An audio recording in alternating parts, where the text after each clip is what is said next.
The door shattered inward. Gunfire lit the darkness. And in the far corner of that shack, a 22-year-old girl from Philadelphia who had never held a weapon in her life turned her back to the bullets, wrapped herself around a newborn baby, and did not make a sound. That girl would bring an entire town to its knees. But first, let me tell you how she got there.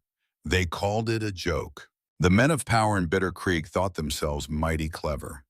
Mayor Harlan Briggs, with his gold-capped teeth and hands that had never known a single callus, decided to send a mail-order bride to a dead man. Not just any dead man. Phineas Crane, a merchant whose body had been found behind his own counter with 2 bullets in his chest and the safe cleaned out. Briggs knew Crane was dead. He had arranged the knowing of it. But the letter had already gone east, and the girl had already answered, and Briggs thought, let her come. Let her ride 2,000 miles across prairie and mountain for a ghost. Let her arrive at nothing. Let the wilderness swallow her, along with whatever secrets Crane may have whispered into her trusting ears. He laughed when the stagecoach left the rail station that September morning. He poured himself a whiskey in his office above the saloon, and he laughed, and the sound of it was the kind of sound that makes decent men look away. He expected her to die somewhere on the Wyoming flats, alone, forgotten. But Harlan Briggs did not know about the Hawthorne brothers, and he certainly did not know about Emmeline Grace Whitmore. Sometimes the stone you throw away turns out to be the diamond you were looking for. Now, folks, if you love these frontier tales, do me a quick favor and hit that like button right now. It tells YouTube to share this story with more people who need it. And trust me, you are going to want to stay for this one. Because what happened on a frozen Wyoming evening in the autumn of 1879 is the kind of story that stays with a man long after the fire burns down. Now, let me tell you how it began. The wind came down from the high country that evening, cold and restless, dragging dust across the plains like a wandering spirit with nowhere to settle. The sun was sinking behind the broken spine of the Wyoming mountains, bleeding red across a sky too wide for any man to claim. It was the kind of dusk that made a rider feel small beneath the gaze of the Almighty. The kind that whispered, you are nothing out here. The land does not care about your name, your grief, or how many winters you have survived. It will bury you the same as it buried everyone who came before. Caleb Hawthorne rode at the head of the line. His bay gelding moved slow after 3 weeks in the saddle, each hoofbeat steady and tired against the hardened earth. Behind him, his brother Josiah rode in the middle, both sides of his saddle heavy with game. Deer, rabbit, beaver pelts bundled tight, the fruits of 21 days in the deep timber. And behind Josiah, bringing up the rear with a rifle across his lap and eyes that never stopped scanning the horizon, rode Wyatt, the youngest, the loudest, the one most likely to start a fight in a saloon and least likely to apologize for finishing it. 3 brothers. 3 men that Wyoming had shaped from Virginia boys into something harder, quieter, and more dangerous than anything civilization had intended. They did not speak. They had not spoken more than 50 words between them since breaking camp that morning. That was the way of the Hawthorns. After 9 years together on these mountains, they communicated through gesture, glance, and silence. Caleb raised a fist. Both brothers stopped. Josiah nudged his horse left. Wyatt drifted right, no questions asked. They moved like a single creature with 6 legs and 3 rifles. I want you to picture Caleb carefully because understanding this man is the key to understanding everything that follows. He was not yet 40, though his face carried the carved lines of a man who had seen 60 years of living, pressed into half that number. Tall, 6 feet and 6 inches of sun-browned muscle built by labor, not vanity. Shoulders broad enough to carry timber. hands so calloused that the skin had turned the color of old saddle leather, a jaw like a cliff face covered in 3 days of dark stubble, eyes the color of whiskey, held up to firelight, and just as capable of burning. The war had taken his youth. He had walked into the Union Army at 20 years old in 1861, a boy from the Shenandoah Valley who believed in something. He walked out 4 years later, believing in nothing but the weight of a rifle and the distance between himself and other human beings. He had killed 14 boys at Coal Creek Bridge in the January of 1864. Boys, 16, 17 years old, wearing gray uniforms, too big for their shoulders, charging across a frozen creek because someone who would never hold a rifle told them to. Caleb held the high ground. Caleb did not miss. One of those boys had screamed a name as he fell, over and over. A brother's name called out into the Virginia winter like a prayer that would never be answered. Caleb still heard it every night. 9 years later, on the other side of the continent, lying in a cabin so far from civilization that the nearest neighbor was 40 miles of mountain trail away, he still heard that boy screaming for his brother. But that was not the deepest wound, not even close. After the war, Caleb married Anna, sweet Anna with her loud laugh and her flour-dusted hands and her stubborn refusal to ever back down from anything. He married her when he was 25 in a small church in Virginia with wildflowers in her hair. And for 3 years, Caleb Hawthorne knew what it was to be happy. Then Anna got pregnant, and on a March night in 1870, in a cabin that smelled of pine smoke and iron, Caleb delivered his own son into the world. The midwife came too late. The bleeding would not stop. Caleb held Anna's hand and watched the light leave her eyes the way a candle gutters in a draft. Slow, then sudden, then gone. The baby lived 9 hours, just long enough for Caleb to hold him, to feel the impossible smallness of those fingers, to whisper a name that would never be spoken again. He buried them both the next morning, side by side, under a dogwood tree that Anna had loved because it bloomed white every April. Then he closed the door of that house. He collected his 2 younger brothers, Josiah, 25, and Wyatt, 21, and he said, "We are going west. There is nothing left here." Josiah asked how far west. Caleb answered, "Until I cannot hear her voice anymore." 9 years later, on a Wyoming evening painted in blood-red light, Caleb Hawthorne still heard her. But up on these mountains, at least the wind was loud enough to cover it. He took a sip of bitter coffee from his tin canteen. His hand trembled, not from fear, from the memory of last winter.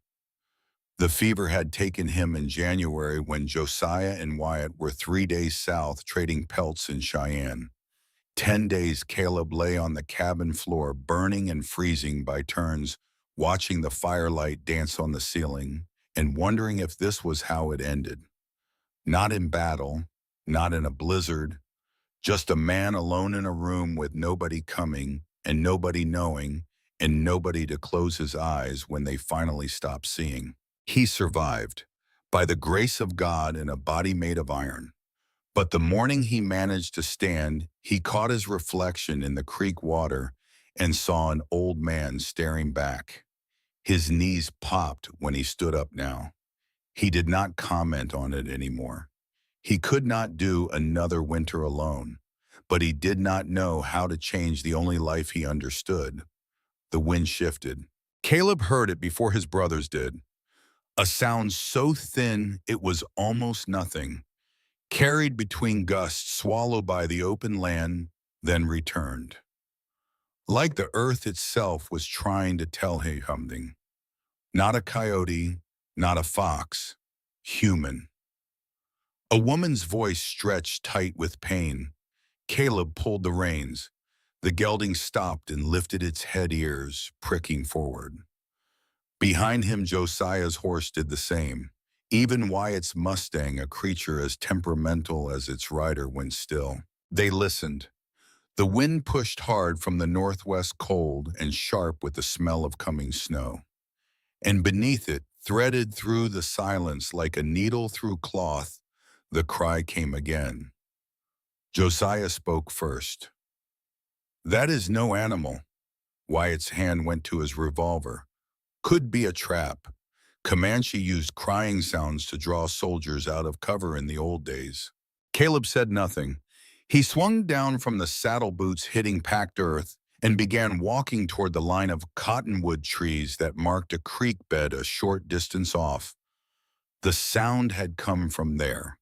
What he did not know, and what I need you to understand, is that Caleb Hawthorne was walking toward the single event that would tear open every scar he carried and force him to choose between the safety of his solitude and the terrifying possibility of feeling something again. She did not know it yet, but a few weeks from this moment, Emmeline Grace Whitmore would ride into frozen mountains to save a man twice her size with nothing but a needle, a poultice, and the kind of stubborn courage that no blizzard could break. The creek bed dipped low and offered slight shelter from the wind. Cottonwood trunks rose pale in the fading light, their bare branches scratching the darkening sky like fingers reaching for something they could never hold. And there, beside a wagon tilted at a broken angle near the trees, Caleb found them. Two women. The wagon was ruined. One wheel buried axle deep in mud. The main beam had split clean through the wood, splintered white where it snapped. A mule lay on his side 20 paces away, stiff and cold, its neck bent at an angle that told the story without words.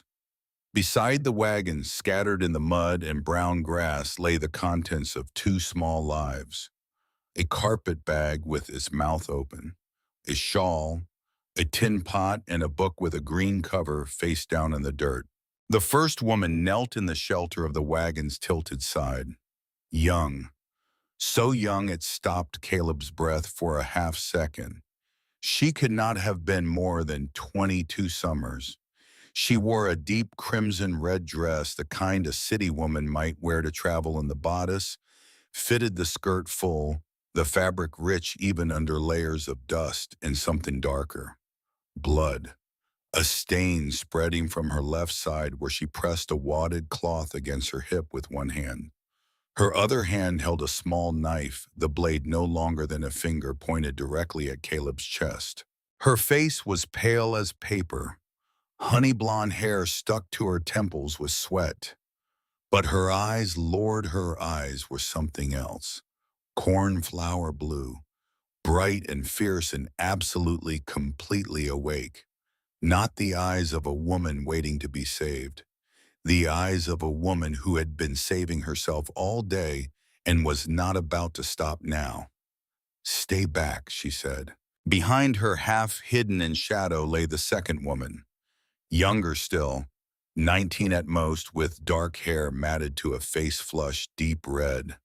Her belly swelled beneath a threadbare dress tight as a drum, and her body convulsed as a contraction ripped through her. The scream that came from her was the sound Caleb had heard from the ridge. Raw, animal, the sound of a body being torn open by the oldest force on earth. Caleb stopped. He removed his hat, held it against his chest. "Ma'am," he said, keeping his voice low and steady, the way he spoke to spooked horses. "My name is Caleb Hawthorne. These are my brothers, Josiah and Wyatt. We heard your friends' cries from the ridge up yonder. We mean no harm."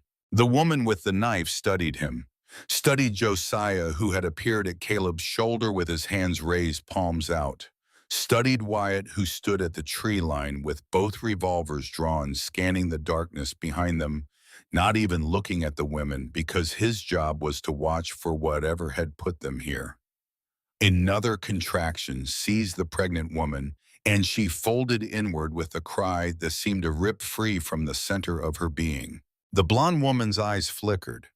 Just for a moment, the fortress of her composure cracked, and Caleb saw what was underneath: exhaustion, terror, the bone-deep weariness of someone who had been fighting alone for too long. "Please," she whispered, and the knife lowered. "Please do not leave us." Josiah stepped forward, slowly the way a man approaches a wounded deer. "I know something about medicine, miss.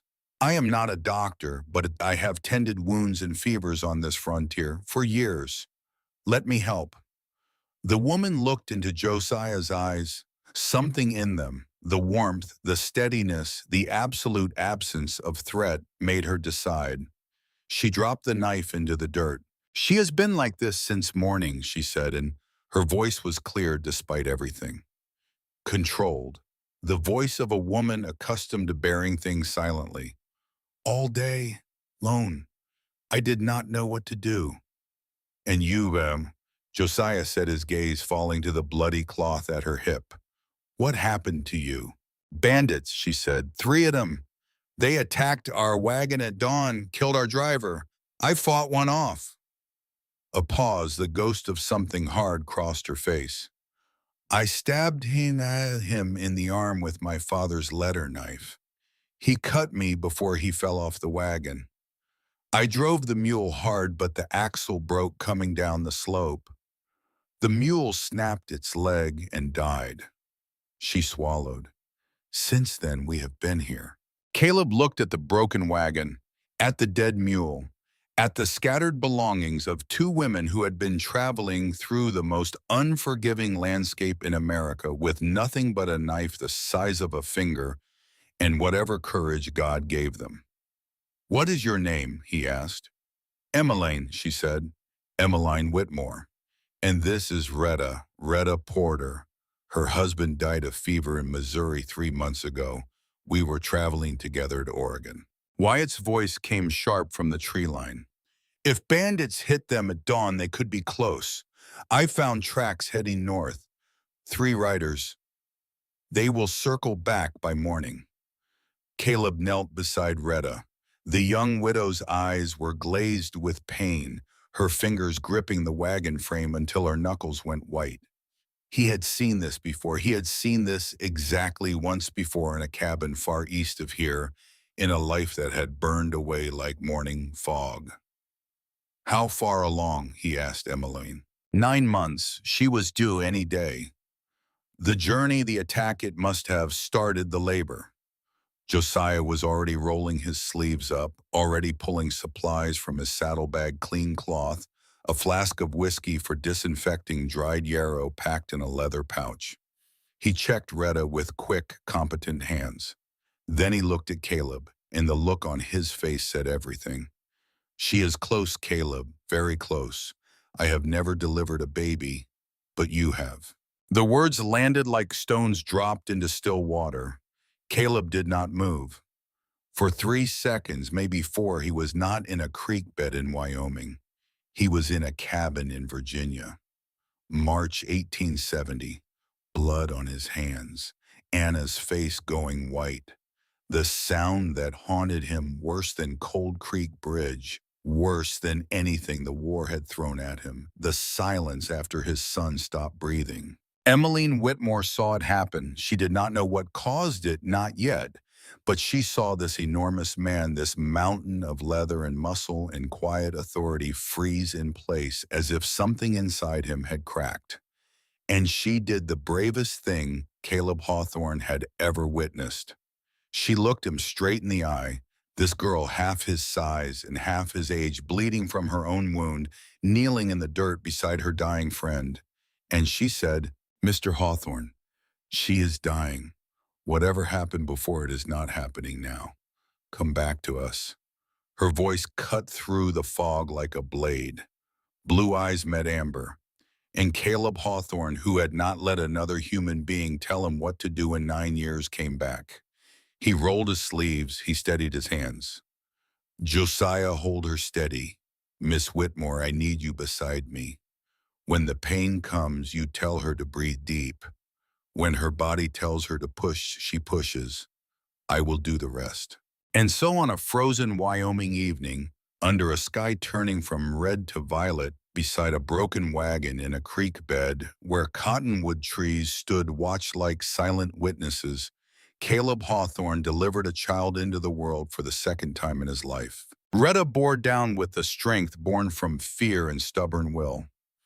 Emmeline held her hand, wiped her brow, murmured words that were half prayer and half command. "You are the bravest woman I know, Retta. One more. Just one more." She was injured. She was exhausted. She had been alone all day with her friends' screams and a dead mule and the knowledge that the men who attacked them might return at any moment. But she did not falter. She was there, fully, completely there, and Caleb noticed. Wyatt stood at the perimeter, back turned, rifle ready, eyes on the darkening plains. Every few minutes he glanced over his shoulder, and each time the look on his face shifted a little further from suspicion towards something he did not have a name for yet. Then Caleb saw it, a crown of dark hair slick and wet in the firelight. "I see the baby," he said. His voice was rough, not with effort, with something older, something that reached back across 9 years and grabbed hold of his chest and squeezed. He had said these exact words before, in that Virginia cabin, and after those words there had been silence. But not this time. "One more push, Retta. Give it everything." Retta gathered what remained of her strength and gave it all. The child slipped into Caleb's trembling hands, small, fragile, impossibly warm. For a heartbeat silence. Then the baby cried, sharp, clear, alive. Caleb Hawthorne looked down at the newborn girl in his hands, and a single tear, just one, tracked down his weathered face and disappeared into his stubble. He had not cried since 1870. He had believed he no longer could. "It is a girl," he said. Emmeline took the baby from his hands with a tenderness that made Josiah look away.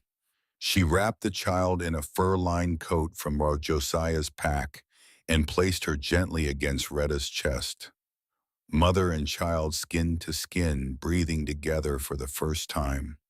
"Is she whole?" Retta whispered. "Is she alive?" "She is perfect," Emmeline said, and smiled. And the smile was so full of heartbreak and hope at the same time that Caleb had to stand up and walk 3 paces away and look at the stars until his eyes stopped burning. But the moment did not last. It never does. Josiah saw it first.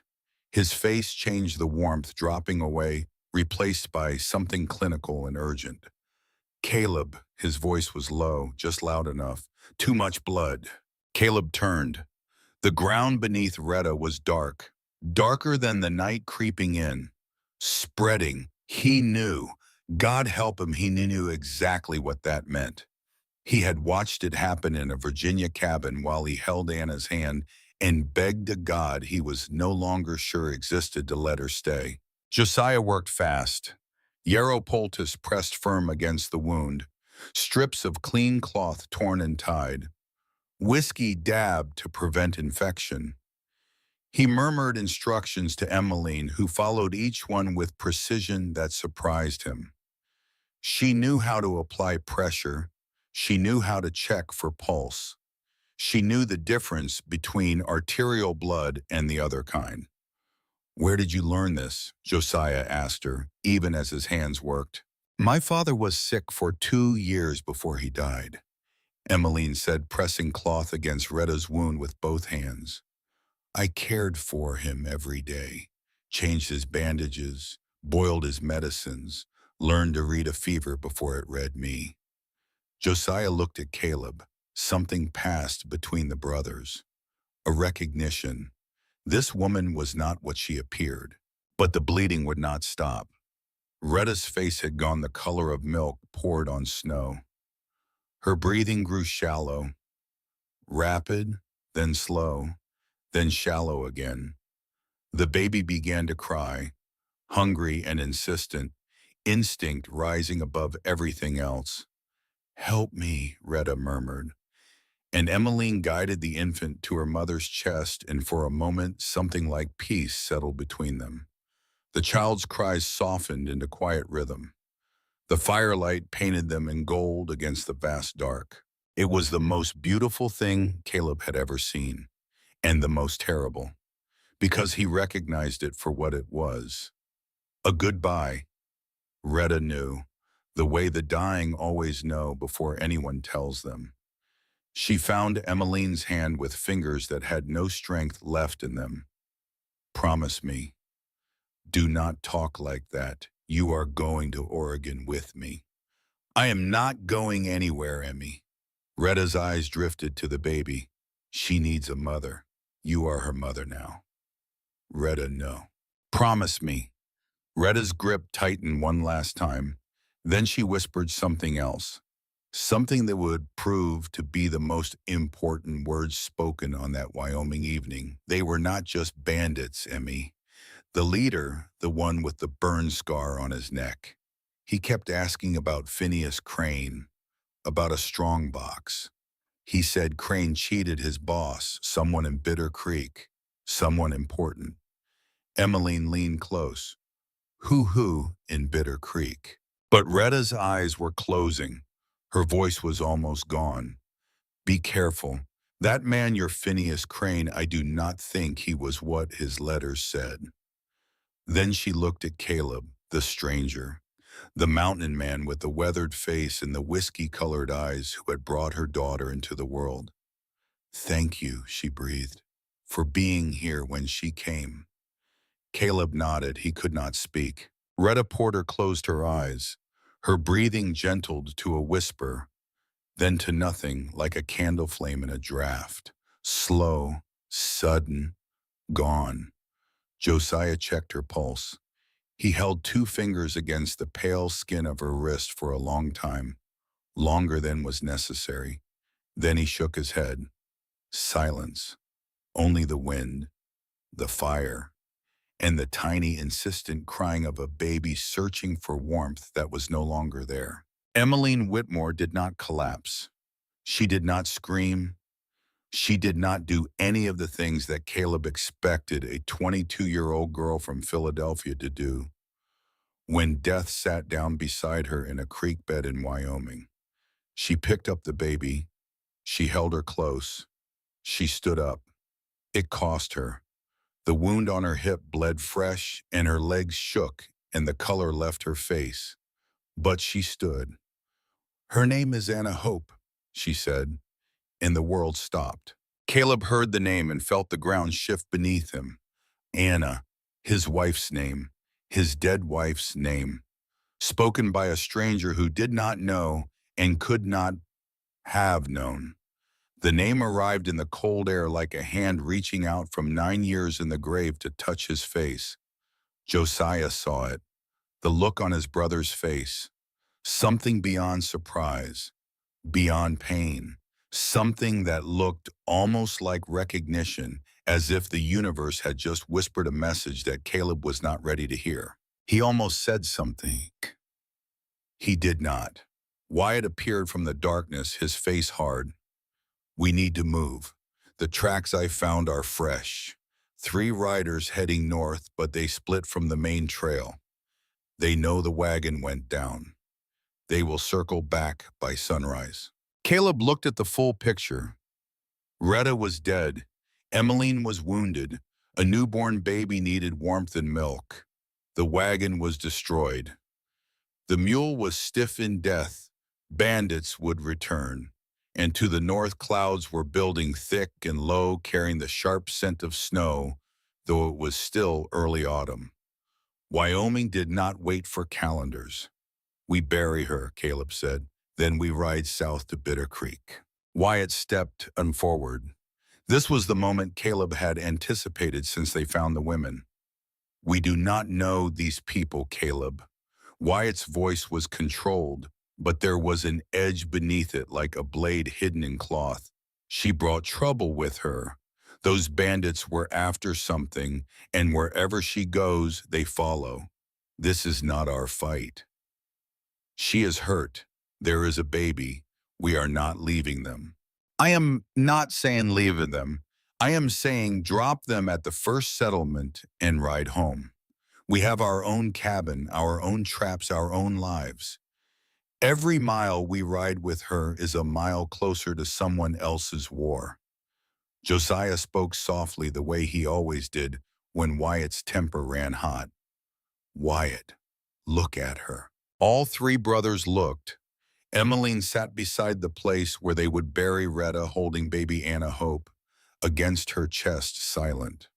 The red dress was stained with blood and mud and dust, but her back was straight. Her chin was lifted. She was not asking anyone for anything. Something in Wyatt shifted. Not all the way, not yet, but the first crack appeared in his resistance.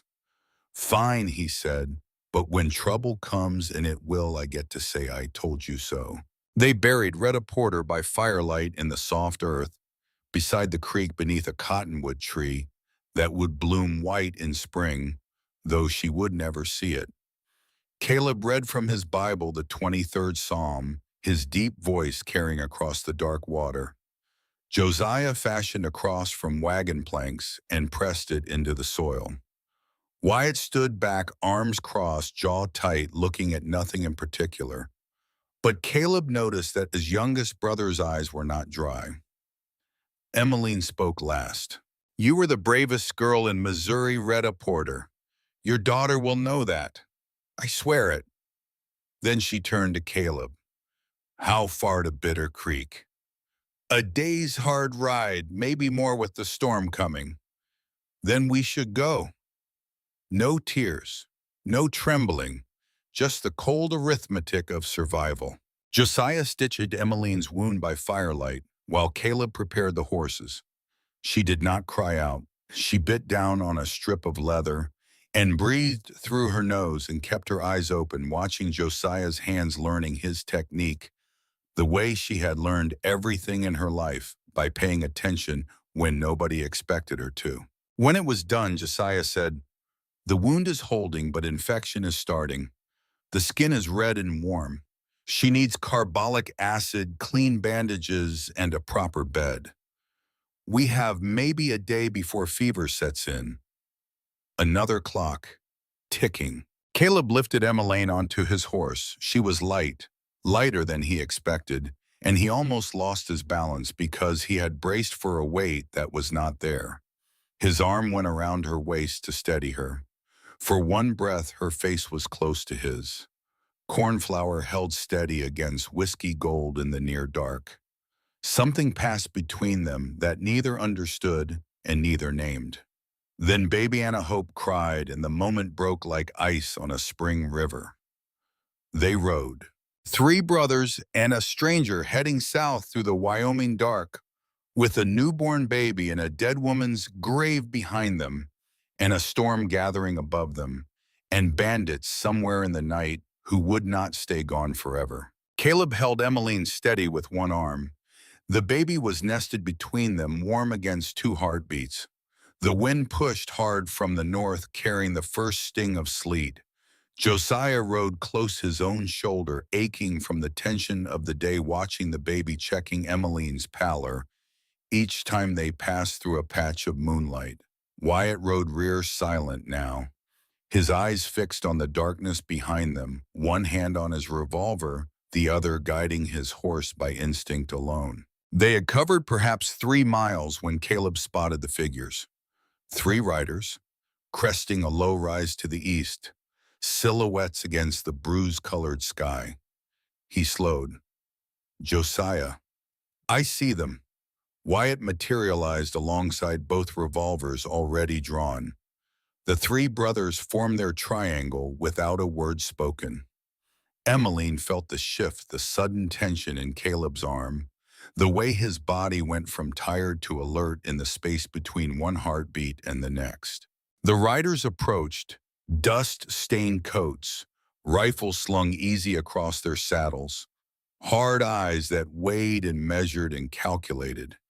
The one in front was lean, wiry, built like braided rope.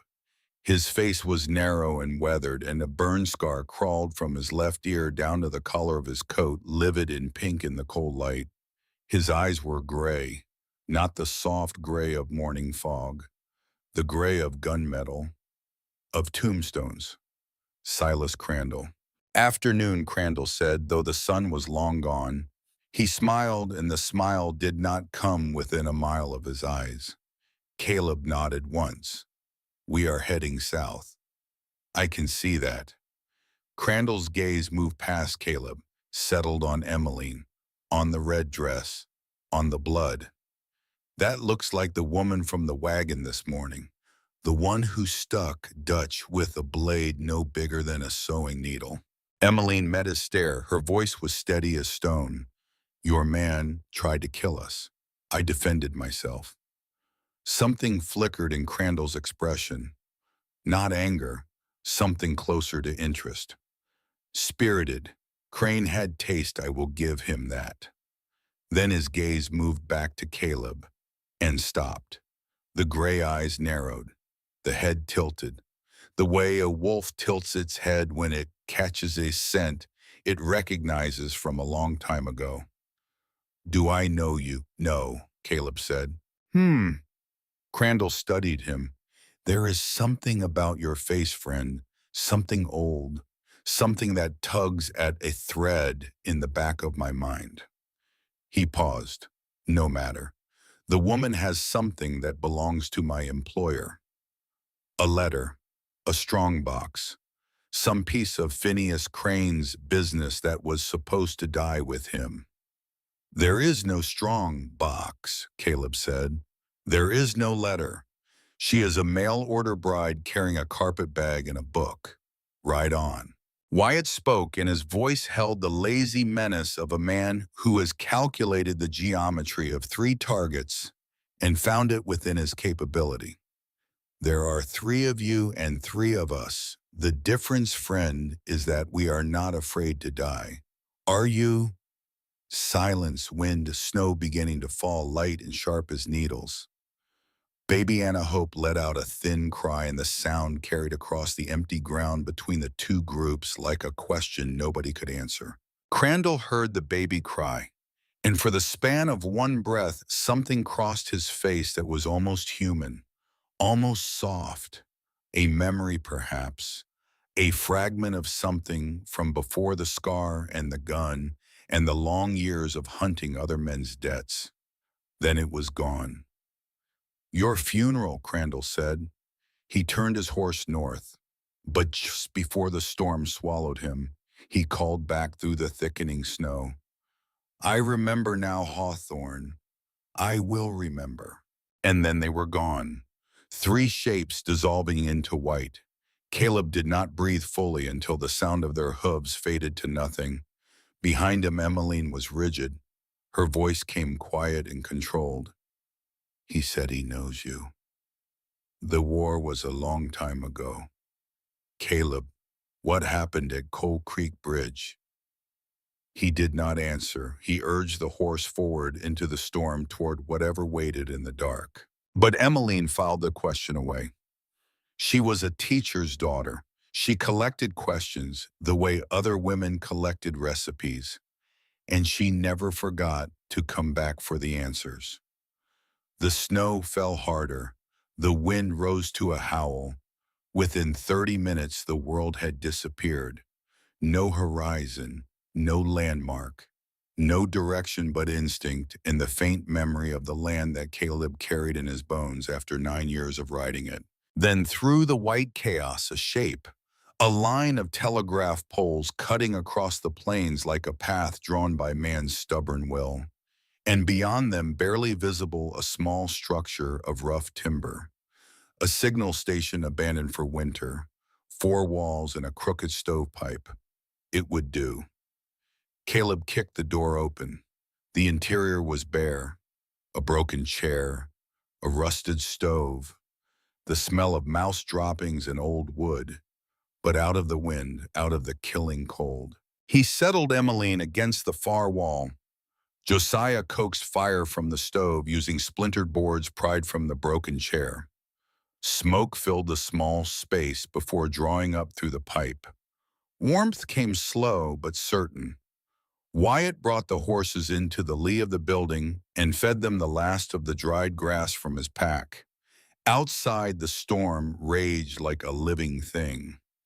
Inside, four people and a newborn baby huddled around a failing fire and waited for whatever would come next. What came next was the worst of it. Near midnight, the door rattled hard on its hinge. Caleb, who had not slept, was on his feet with his revolver drawn before the second blow landed. Josiah pulled Emmeline and the baby to the far corner. Wyatt, who had been keeping watch from outside, was nowhere to be seen. A voice through the door, familiar, cold. "Open up! We know you are in there!" Silas Crandall. Caleb positioned himself beside the doorframe, his back flat against the wall. If they rushed in straight, they would not see him until it was too late. "There is a woman and an infant in here," he called. "Ride on Crandall." Laughter from outside, low and bitter.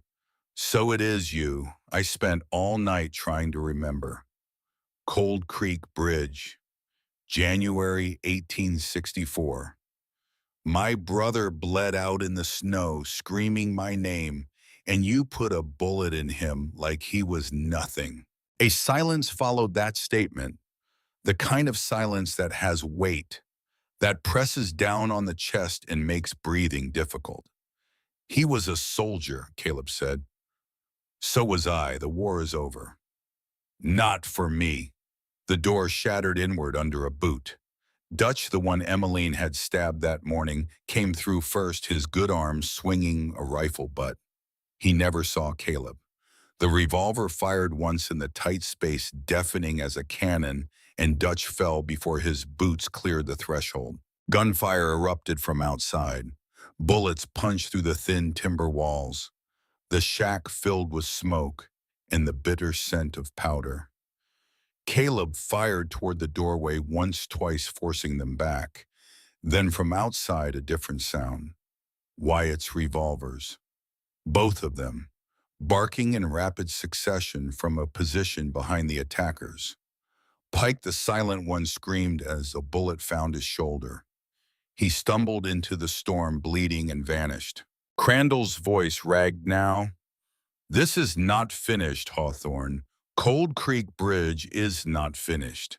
I will come for you, not tonight, but I will come." Then hooves, fading, swallowed by the blizzard. Silence returned. But it was a different kind of silence now, the kind that follows violence. Heavy, ringing. Wyatt appeared in the shattered doorway, snow on his shoulders, both revolvers smoking. He looked at Dutch's body. He looked at Caleb. He looked at Emmeline. She was pressed against the far wall, her body curved around baby Anna Hope like a shell around a pearl. Her back had been toward the door, toward the bullets. She had used herself as a shield. The baby was quiet, unharmed. "You all right?" Wyatt asked her. She nodded. Her hands were shaking, but her eyes were clear. Wyatt looked at her for a long moment. Something final shifted in his expression. The last wall of resistance fell. She was no longer troublemaker. She was no longer a stranger. She was something that Wyatt Hawthorne, who had never protected anything smaller than a horse in his entire life, would kill or die to keep safe. He did not say any of this. He simply took off his coat and laid it over her shoulders. "Storm is dying," he said. "I will ride for help at first light." And he did. Before dawn had fully broken, Wyatt Hawthorne rode south through the last gasps of the blizzard, following the telegraph poles toward Bitter Creek. 3 hours later, he returned with Marshal Virgil Cole and 2 rail deputies carrying medicine blankets and a sled.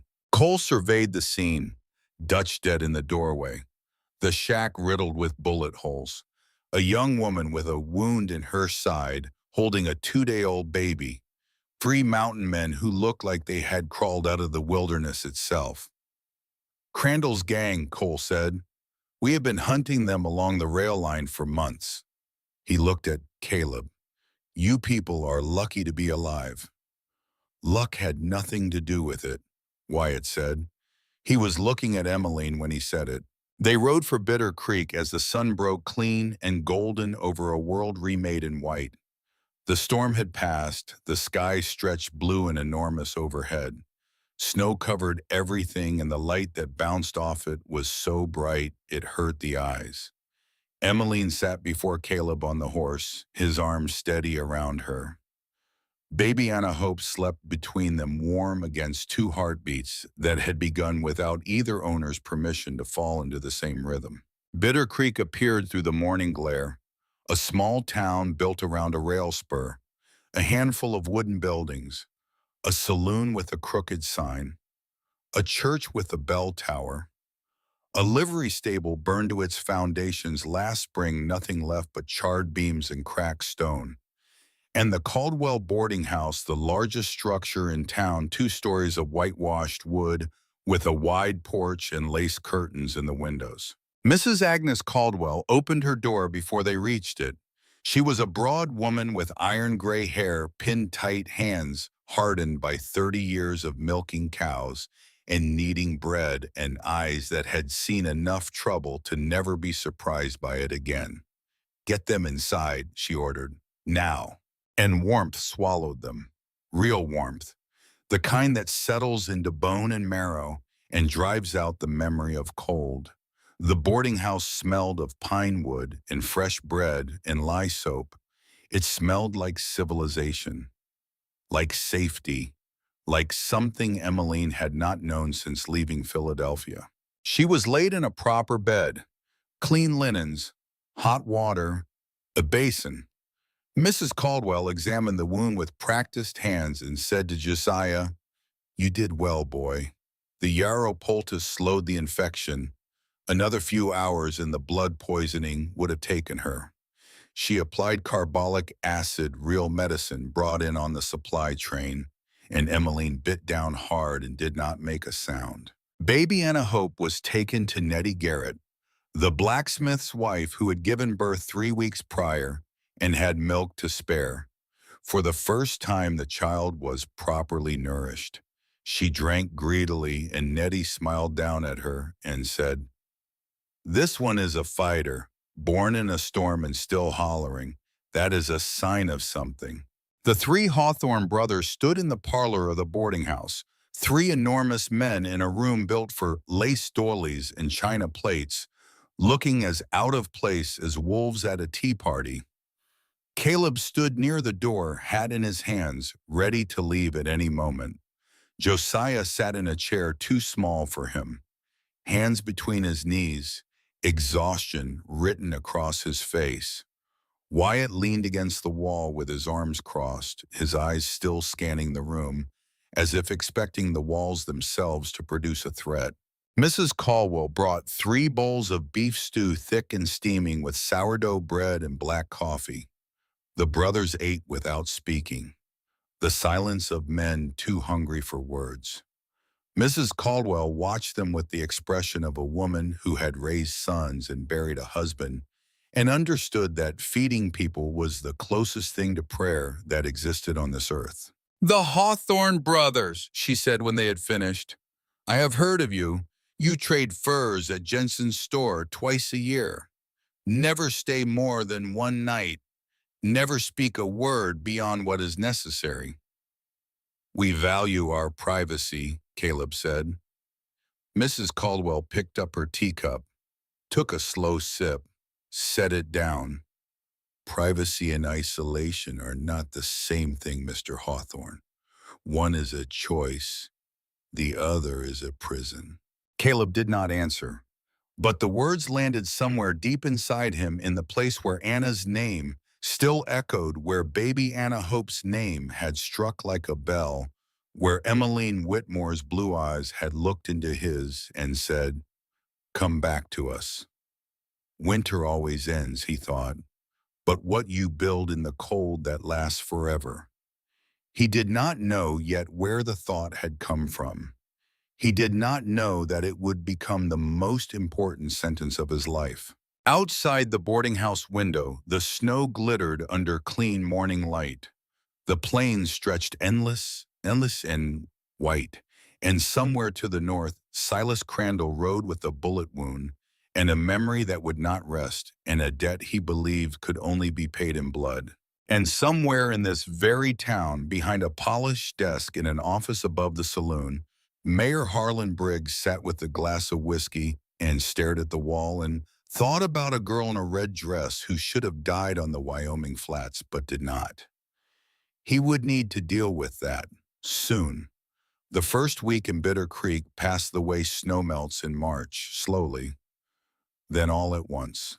Emmeline woke on the third morning to sunlight streaming through frost-lined windows and the sound of hammering. Not the frantic hammering of emergency or repair, but the steady rhythmic kind.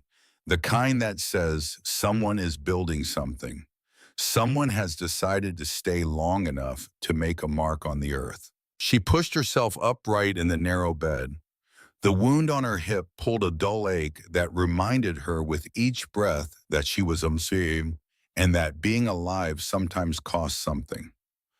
Mrs. Caldwell had changed the bandages twice daily, applying carbolic acid with the calm efficiency of a woman who had doctored everything from snake bite to broken femurs in her 30 years on the frontier.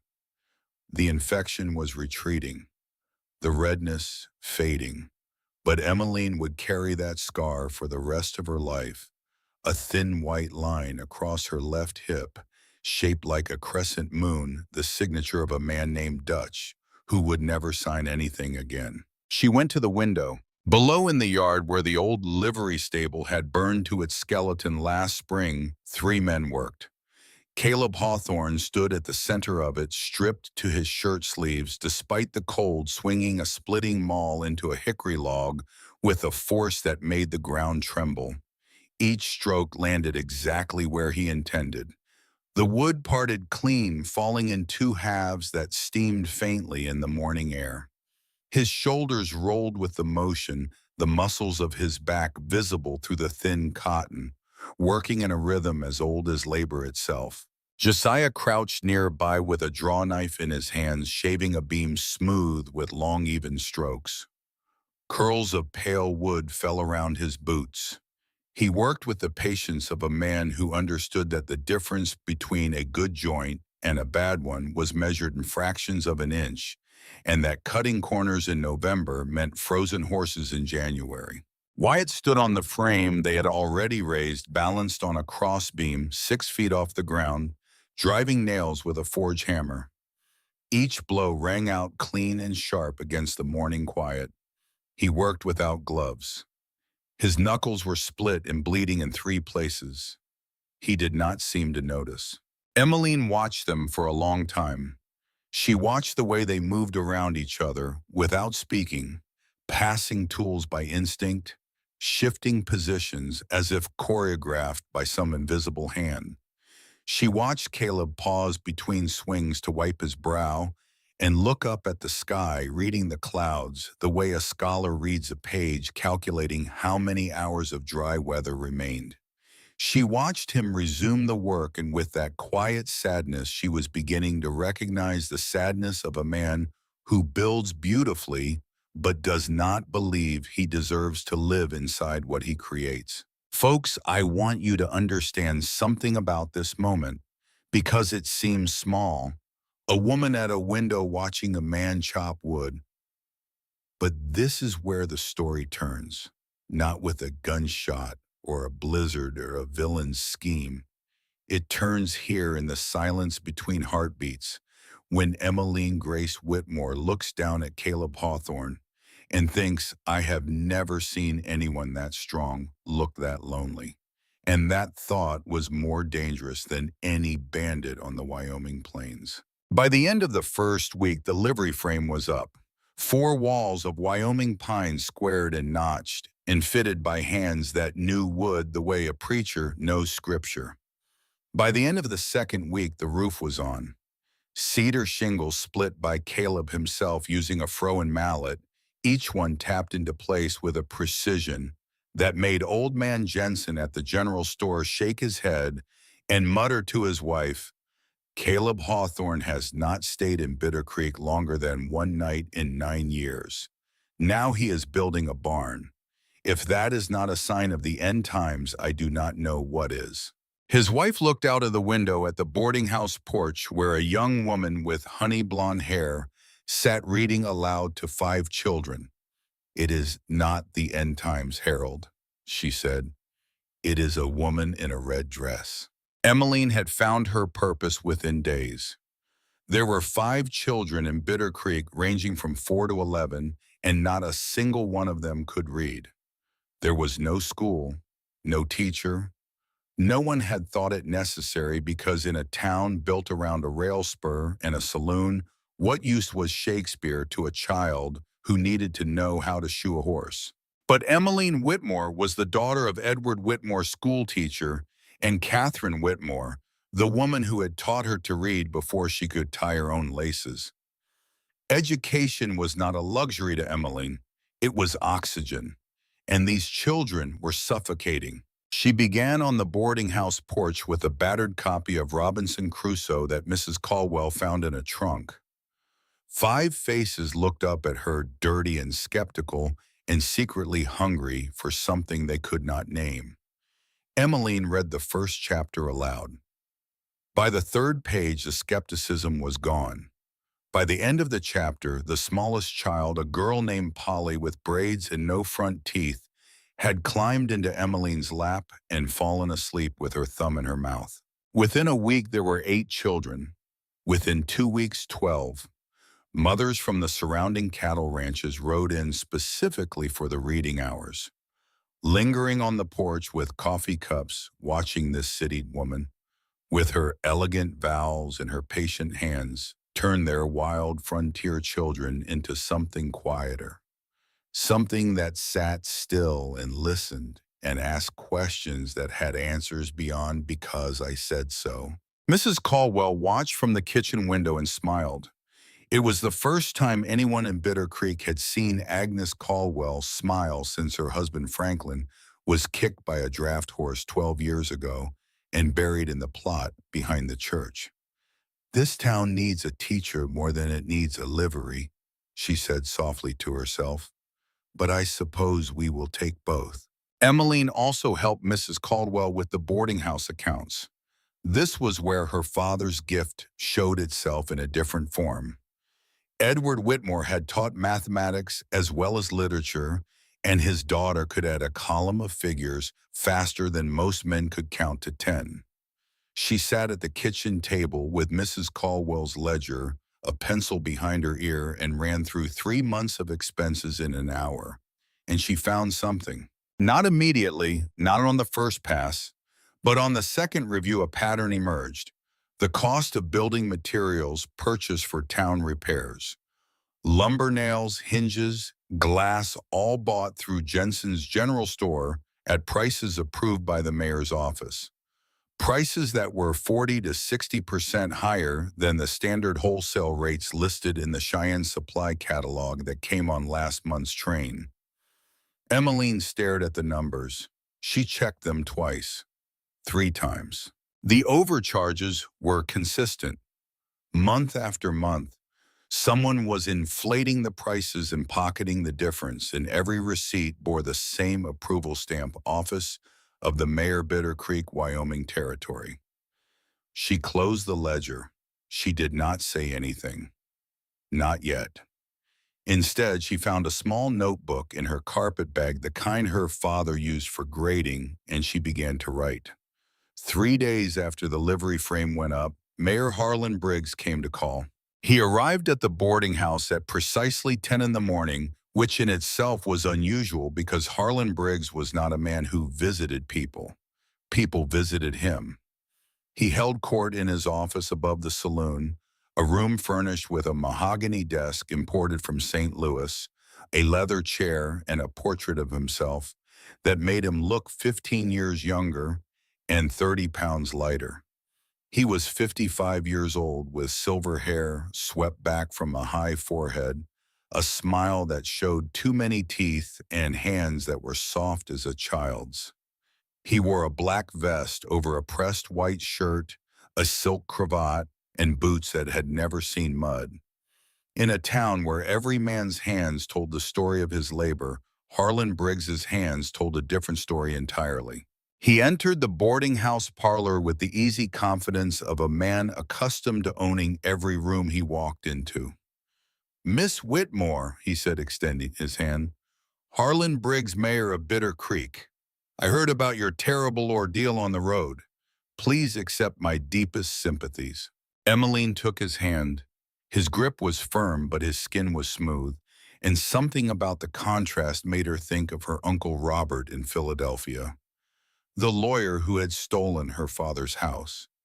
He had the same handshake, warm on the surface, cold underneath.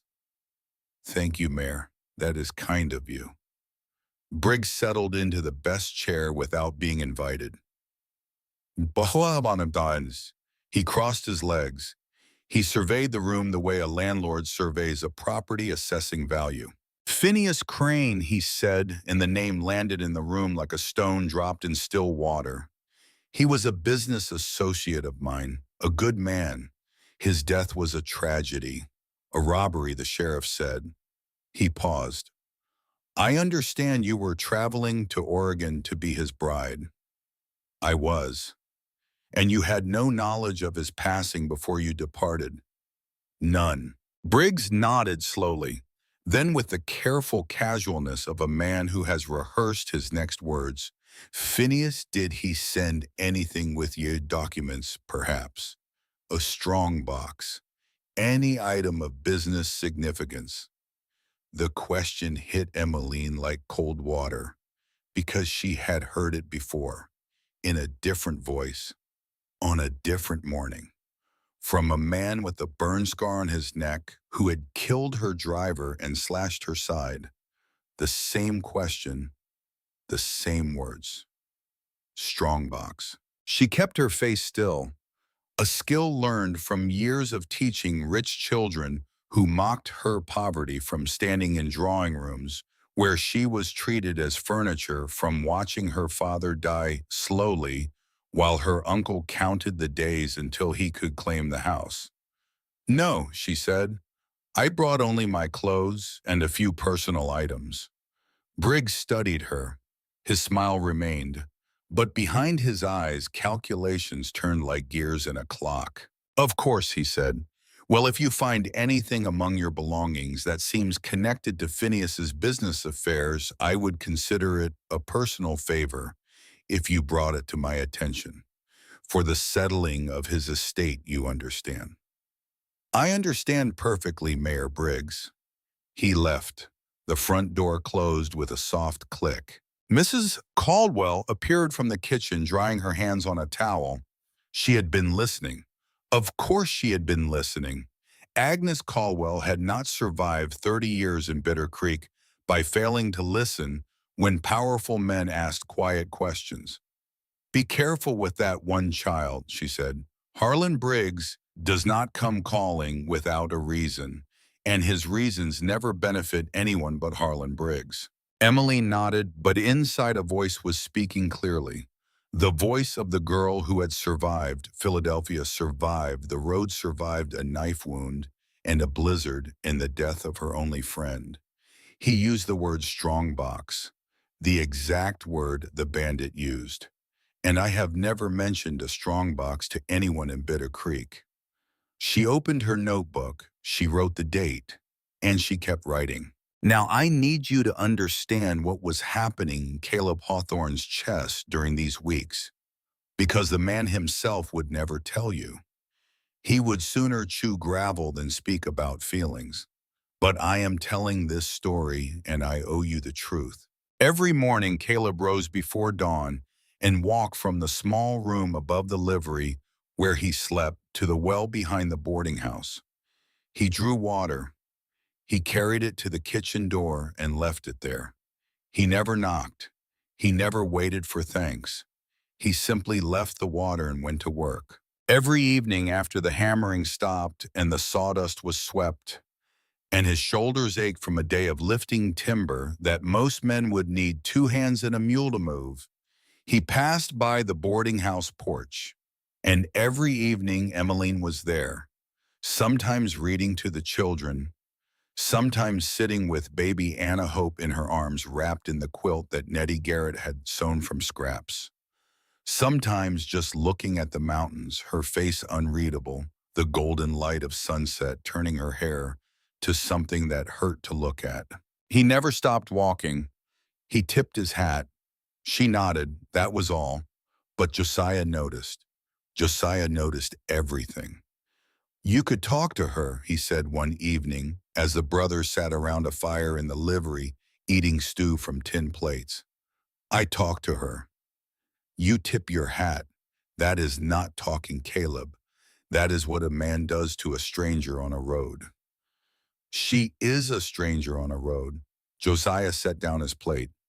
Brother, you built her a bookshelf. Caleb's jaw tightened. He had in fact built a bookshelf.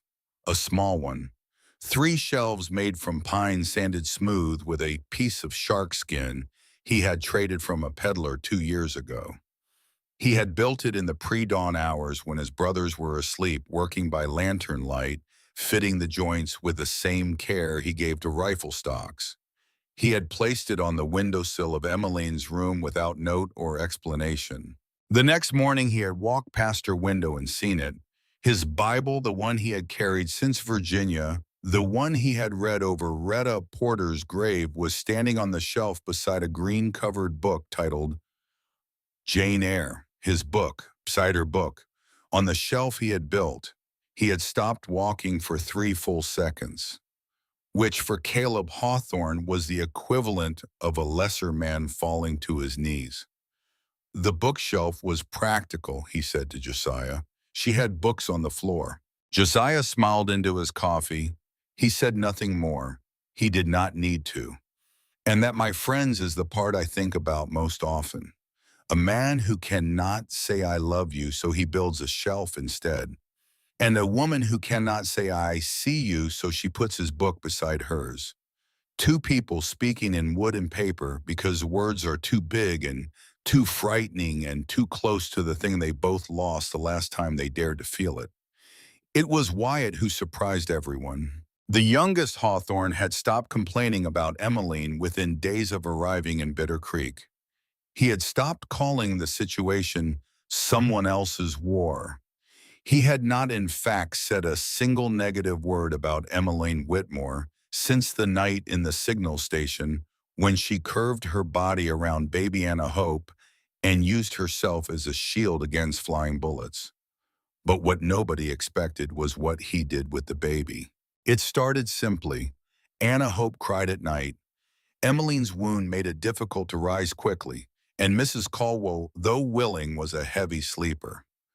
Wyatt, who slept in the livery loft above Caleb and Josiah, and who had the lightest sleep of anyone in the family, because 9 years on the frontier had taught him that the man who sleeps deep dies young, began appearing at the boarding house door in the small hours. He never announced himself.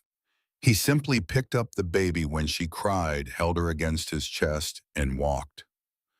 Back and forth across the boarding house parlor, his boots silent on the wooden floor, his enormous scarred hands cradling the infant with a care that defied everything anyone thought they knew about Wyatt Hawthorne.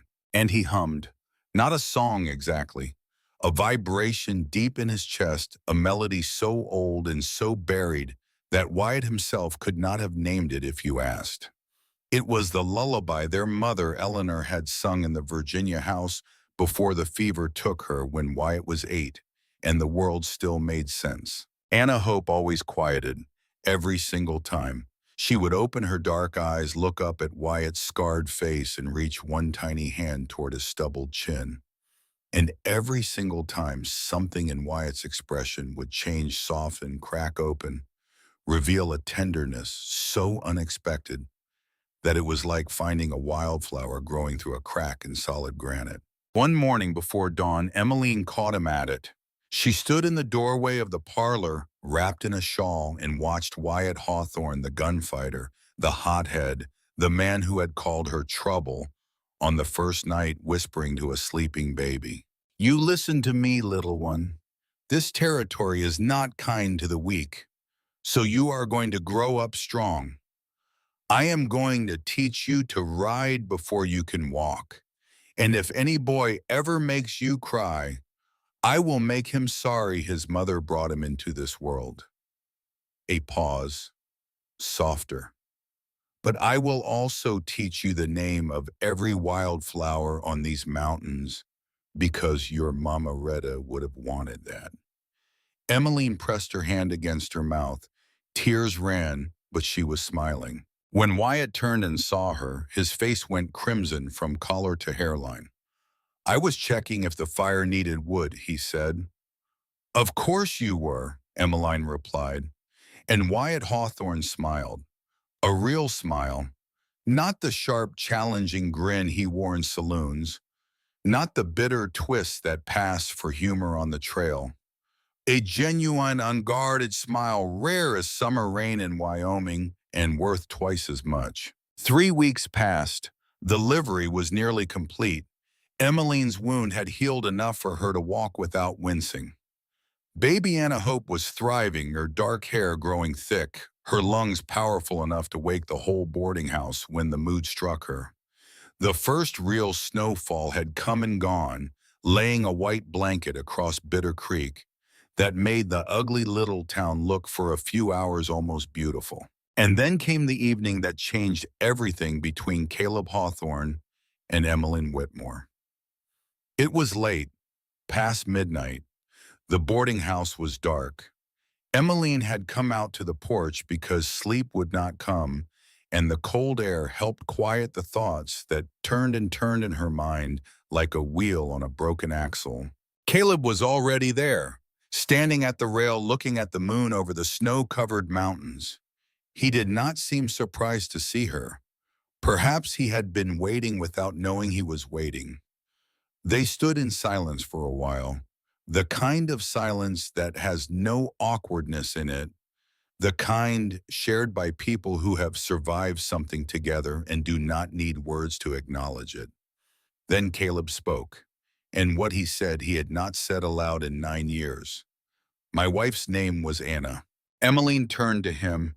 The moonlight caught her face, and for a moment she looked very young and very old at the same time. The baby, she said softly. I named her Anna Hope. I did not know. I know you did not. The name just came to you. Yes. Maybe some things are not coincidence. Another silence. The moon moved a degree across the sky. A coyote called somewhere far off and another answered, and the two voices braided together in the cold dark like a conversation in a language only they understood. What was she like? Emmeline asked. You're Anna. Caleb was quiet for so long she thought he would not answer. Then, kind, stubborn, she laughed too loud. The neighbors heard it 2 fields over. She read books by candlelight until the wax pooled on the table, and I had to buy new ones every month. She made the worst coffee in Virginia, and I drank every cup like it was the finest thing I ever tasted. He stopped. She never backed down from anything. Not once, not ever. She sounds wonderful.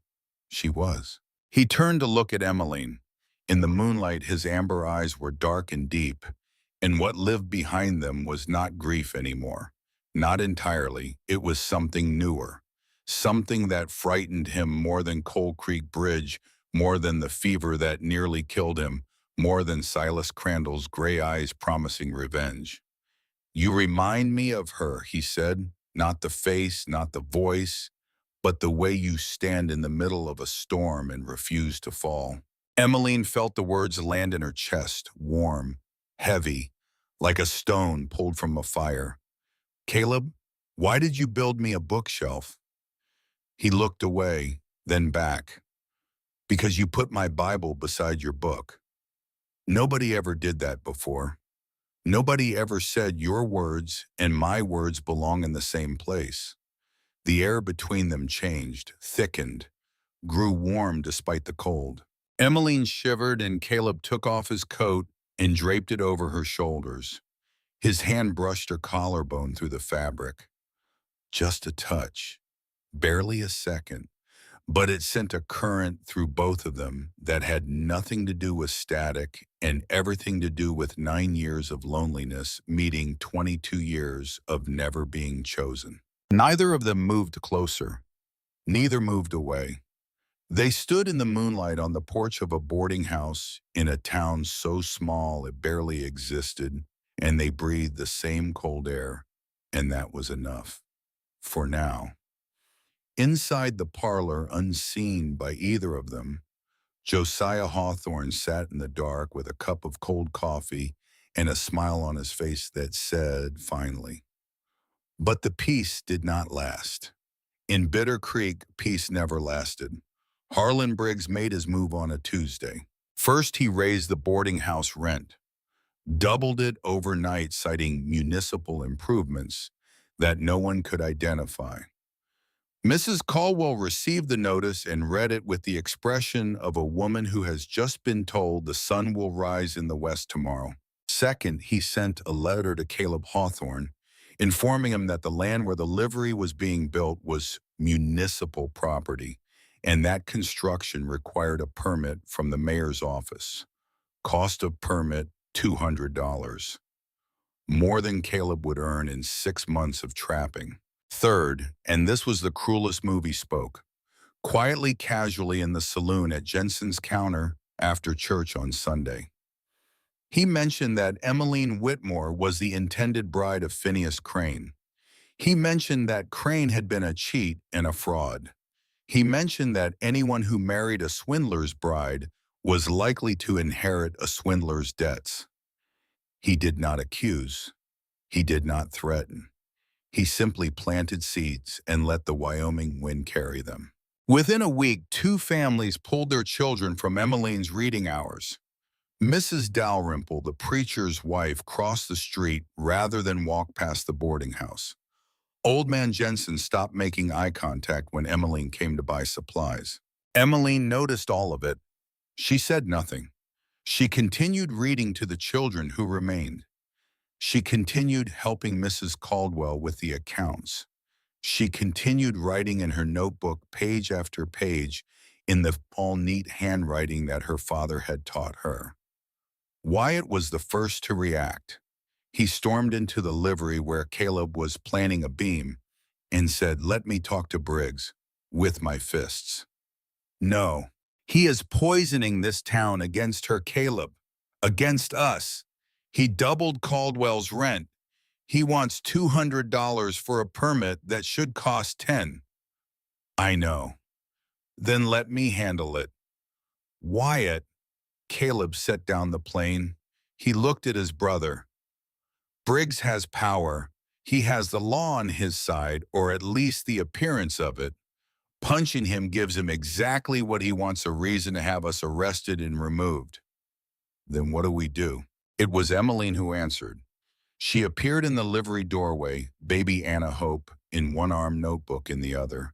The late afternoon sun behind her turned the red dress to flame. "I have something," she said. She opened the notebook on Caleb's workbench. Page after page of figures, dates, amounts. Every overcharged invoice, every inflated price, every discrepancy between what Bitter Creek paid for building materials and what those materials actually cost according to the Cheyenne wholesale catalog. Harlan Briggs has been skimming from the town budget for at least 3 years, she said. Not large amounts individually, but consistently. The total comes to over $400. That is more than the annual salary of a deputy marshal. Caleb looked at the numbers, then at her. "How did you find this?" "I can read numbers, Caleb. My father was a teacher. Numbers do not lie, and they do not care who the mayor is." Wyatt leaned over the notebook. His lips moved as he followed the columns. He was not a numbers man, but even he could see the pattern. $400. That would buy a lot of permits. Josiah, who had entered quietly behind Emmeline, spoke from the corner. It is good, but it is not enough. Not yet. Briggs will say the prices reflect transportation costs, frontier markup, administrative fees. He will have an answer for everything. Then we need more, Emmeline said. We need the connection between Briggs and Phineas Crane. We need to prove that Crane was laundering gold through his store on Briggs's orders. And we need to prove that the men who attacked my wagon were working for Briggs. She said it calmly, the way a general describes a battle plan, the way a chess player describes the next four moves. Caleb stared at her, and for the first time he understood something that he had been too close to see. Emmeline Whitmore was not a woman who needed saving. She was a woman who had been saving herself her entire life. She had nursed her dying father for 2 years. She had survived her uncle's theft. She had answered a stranger's advertisement and traveled 2,000 miles alone. She had fought off a bandit with a knife meant for cutting paper. She had held her friend's hand while she died. She had shielded a baby with her own body while bullets tore through the walls around her. And now she was sitting in a Wyoming livery stable reading numbers off a page, calmly dismantling the most powerful man in town with nothing but a pencil and a notebook. Winter always ends, he thought again, but what you build in the cold that lasts forever. He looked at the notebook. He looked at her. He said, then we get more. That night, someone threw a rock through the boarding house window.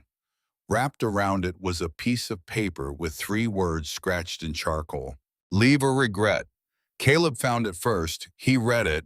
His jaw set in that way that Josiah and Wyatt had learned to recognize over 20 years as the look that preceded very bad decisions by the people who had provoked it.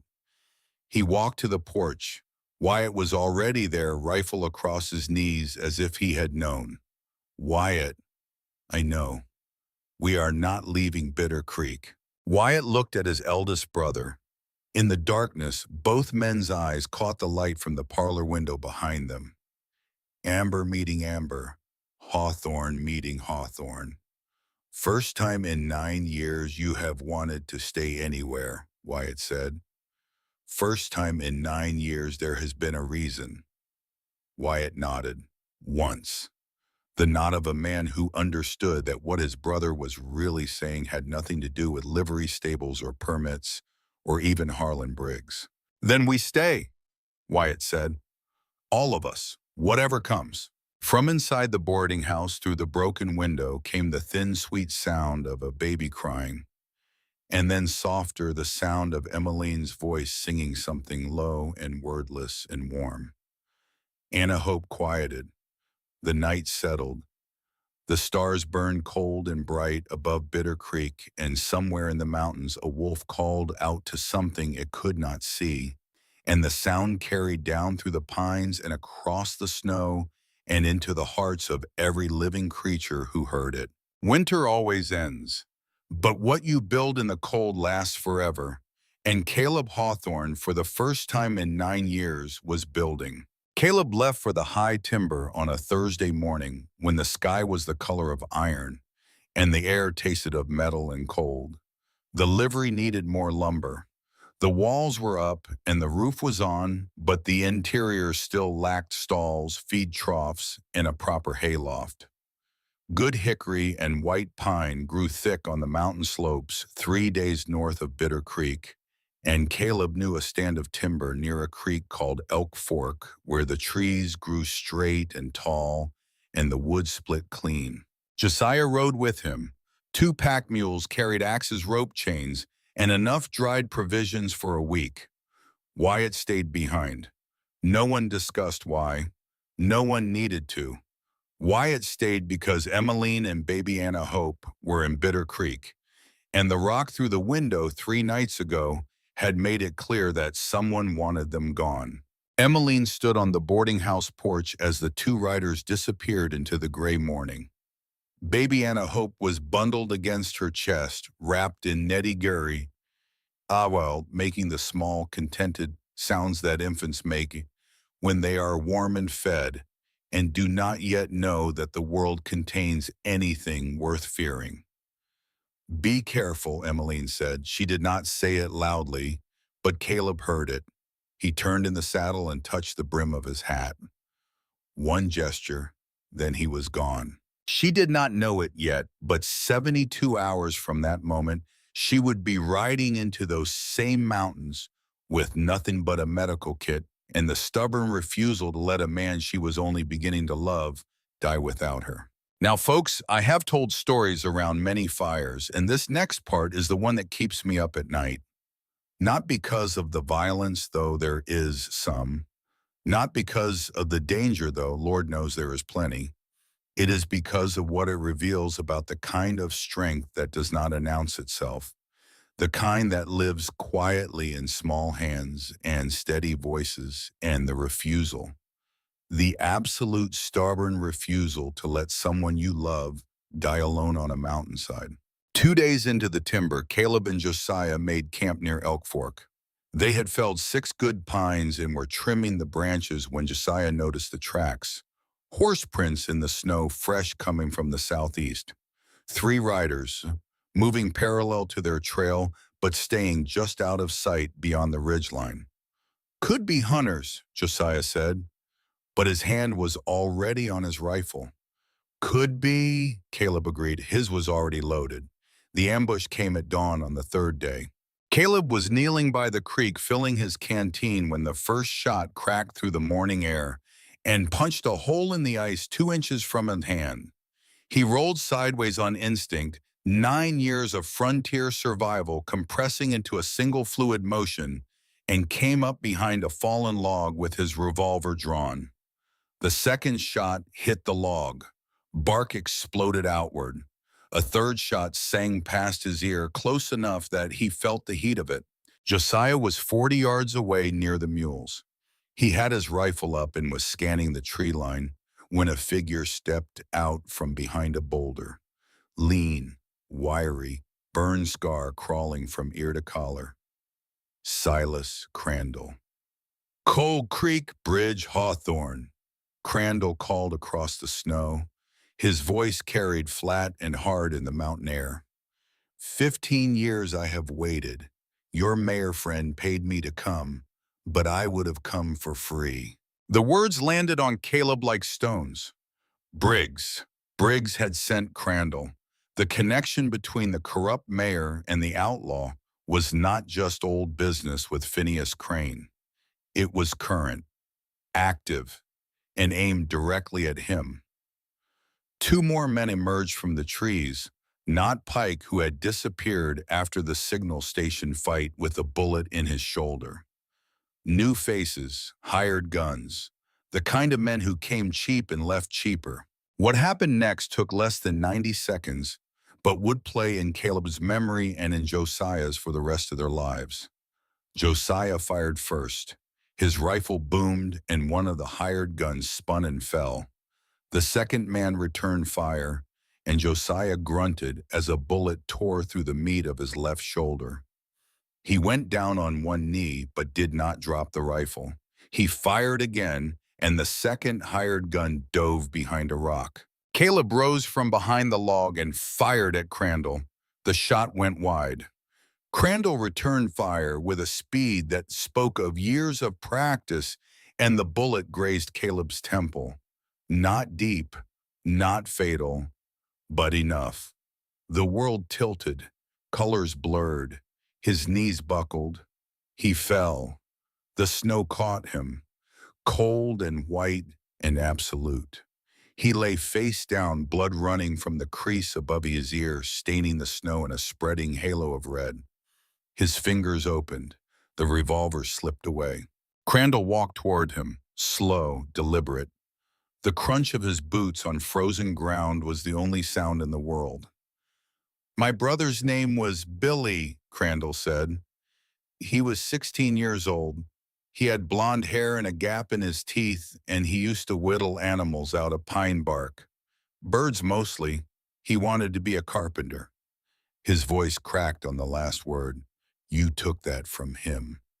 You took everything from him. Caleb tried to rise. His arms would not obey.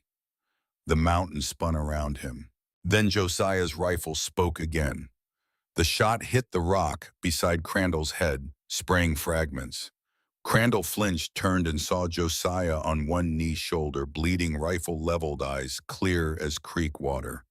"Next one does not miss," Josiah said. Crandall looked at Josiah, looked at Caleb, bleeding in the snow, looked at the dead man and the man behind the rock. The arithmetic was bad and getting worse. He was a hunter, not a fool. He backed away. 3 steps, 5. Then he turned and vanished into the tree line like smoke. Josiah crawled to Caleb. His own shoulder was bleeding freely, soaking through his shirt, but he ignored it with the practiced dismissal of a man who has treated worse on others and would not waste attention on himself. "Caleb, Caleb, stay with me." But Caleb's eyes were closed, his breathing was shallow. The wound on his temple, though not deep, had rattled his brain the way a bell is rattled by a hammer. He was alive, but he was somewhere else. Josiah dragged his brother to a shallow cave beneath a rock overhang. He packed snow against the wound to slow the bleeding. He tore strips from his own shirt and bound both his shoulder and Caleb's head. He built a small fire with one functional arm and hands that shook from cold and blood loss. Then he sat down beside his brother, his back against stone, his rifle across his knees, and he waited. He could not leave. He could not carry Caleb 3 days through mountain snow with one working arm. He could not send for help because there was no one to send. The horses had bolted during the gunfire. One of them, Caleb's bay gelding, ran south. It ran for a day and a half through snow and wind and terrain that would have killed a lesser animal. It ran until it reached a place it recognized, the livery stable in Bitter Creek, with its fresh pine walls and the smell of hay and grain. It arrived at dusk. Bloody saddle, no rider. Wyatt saw it first. The color left his face like water poured from a glass. He caught the horse's reins, checked the saddle, found the blood. He ran to the boarding house. He did not knock. He pushed through the door and found Emmeline in the parlor reading to Anna Hope by lamplight. "Caleb's horse came back alone," he said. "The saddle is bloody." Emmeline closed the book. She set the baby down in the cradle that Josiah had built from applewood. She stood. "I am going," she said. "You cannot. The mountains are 3 days' ride. You do not know the trails." "The horse knows the trail. It just ran it. It will take me back the same way it came." Wyatt stared at her. "You are not serious." "Wyatt, your brother is somewhere on that mountain hurt, or worse. Josiah is with him, but Josiah may be hurt too. I know how to treat wounds. I know how to read a fever. I know what infection looks like before it becomes blood poisoning." "Do you?" Wyatt opened his mouth, closed it. "I nursed my father for 2 years, Emmeline said, and her voice was steady as a plumb line. "I changed his bandages every day. I boiled his medicines. I sat beside his bed through fevers that should have killed him 6 months before they finally did.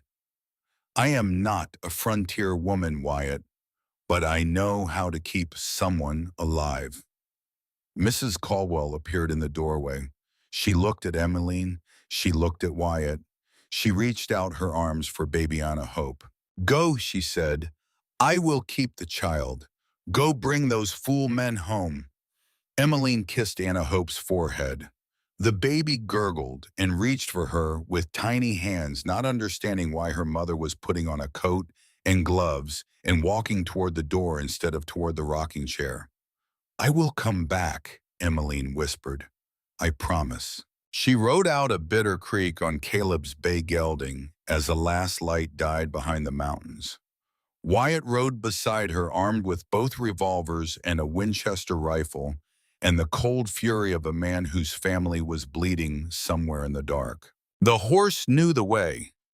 It followed its own trail back through the snow, north through the foothills into the timber, up along creek beds and through pine forests so dense the moonlight barely reached the ground. Emmeline rode in silence.